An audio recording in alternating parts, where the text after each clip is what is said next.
I don't usually add background music to my videos, but today I am. This is a classical piece by Bizet, and I'll give you a second to listen to it. Now, I'm not doing this for ambiance or to try to turn you into a classical music lover. The reason I'm playing this is to underscore a new study that showed that listening to classical music or meditating can improve memory in people with cognitive decline.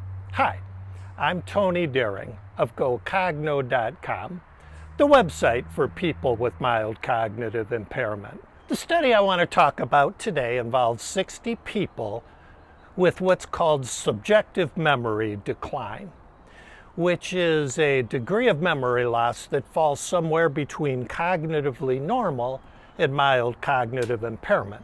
Before this study began, these people had their memory tested, and they tested in the range of mild cognitive impairment.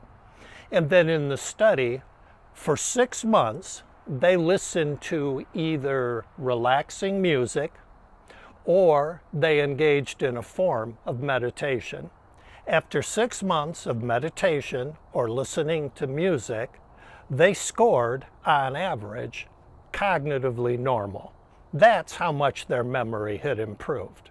Now, this is just one study, and it's not a large number of people, but I'm sure that the people who took part in it were very happy with the results, and I'm sure you'd be pretty happy if you could get those kind of results too, which is why I wanted to share this study with you. The results were impressive, but not really surprising. We know that being diagnosed with MCI and living with MCI can be very stressful. We know that stress is a leading cause of cognitive loss and can accelerate cognitive loss. And we know that meditation or listening to calming music or other forms of mindfulness can help us deal with stress. What I often hear from people when I talk about meditation is, oh, meditation is not for me.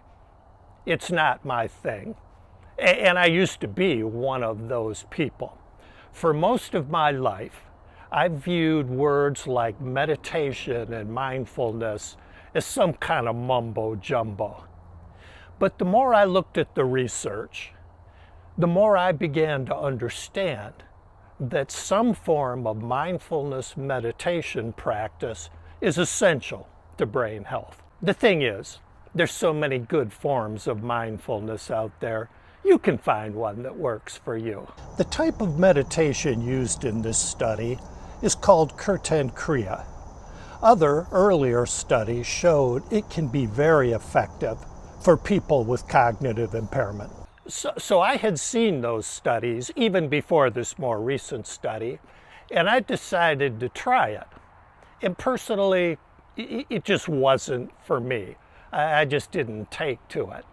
Previous to that, I had been using the Headspace meditation app, and I just went back to doing that because it worked for me, and apparently it works for a lot of people because 1 million people are now subscribed to the Headspace meditation app. Might be something you want to consider. But it doesn't have to be Headspace or meditation at all.